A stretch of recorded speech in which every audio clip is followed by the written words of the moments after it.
Tu te trouves actuellement place du marché. La place avait un rôle commercial. En effet, c'est là que se tenait le marché hebdomadaire. On y vendait notamment des produits locaux, mais elle avait d'autres fonctions que nous allons découvrir, notamment à travers le perron. Tu te trouves actuellement devant le perron. Le perron était déjà présent au Moyen Âge, et celui que l'on connaît actuellement date de 1305. Durant les temps modernes, le perron sera démonté et envoyé à Bruges par Charles le Téméraire, qui s'est emparé de la ville en 1468.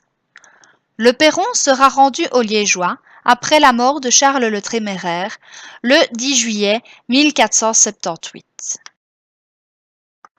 Un poème lui a été dédié. Il a été écrit en 1598.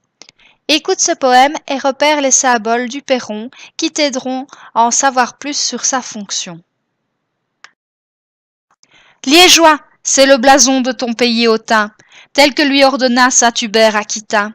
Tu vois, haute élevée, une ronde colonne, signe de liberté.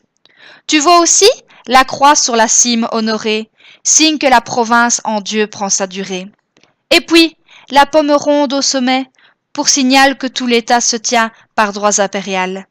Mais qu'est-ce que des lions au bas de l'écusson, soutenant ce pain droit, d'une brave façon? Ce monstre que les tiens, pour la foi et patrie, hardis comme lions, hasarderont leur vie. Défends donc la foi, magnanime liégeois. Garde bien la colonne où repose ta gloire, le fruit de ton bonheur, le prix de ta victoire. Aime Dieu et ton prince, et mal ne t'aviendra. Puisse la sainte justice en paix te maintiendra. Garde les bonnes mœurs, peuple de haut courage, puisque tu as du ciel les faveurs en partage. Fuis toute ambition et la justice procès. Ne permets des méchants impunis les excès. Maintiens de ta cité l'union tant louable, qui, vers tous étrangers, t'a rendu admirable.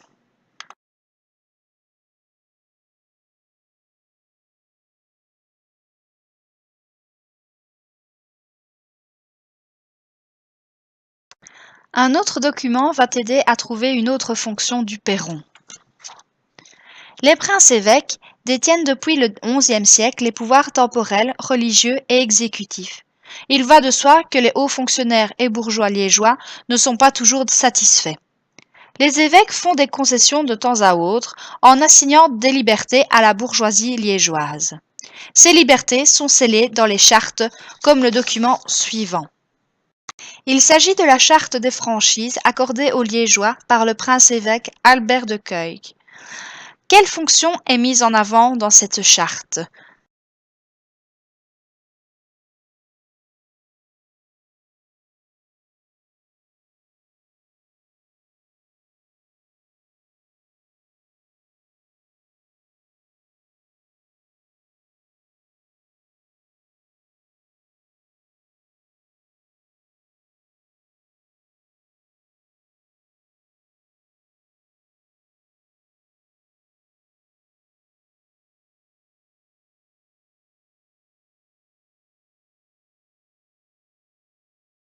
C'est ici que se termine l'analyse du perron. Au plaisir de te revoir dans une autre vidéo.